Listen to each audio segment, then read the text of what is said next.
This video is encouraging you to change your pillowcase. Now, this isn't a hard one to do. Of course, everybody's changed the pillowcase if you have a bed.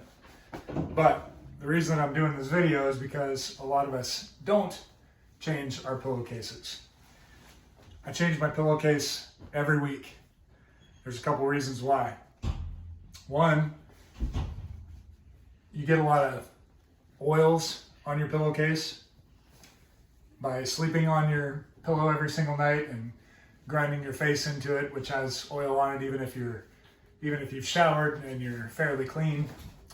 And so each night that you sleep on it, you're grinding your face back into those oils that you've gotten on there.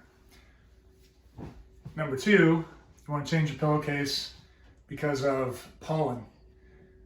You get pollen in your hair, you get pollen in your face, you get it on your pillowcase, and then you roll around in it and it causes allergic reactions. Now, that one you can mediate by also taking a shower every single night before you go to bed.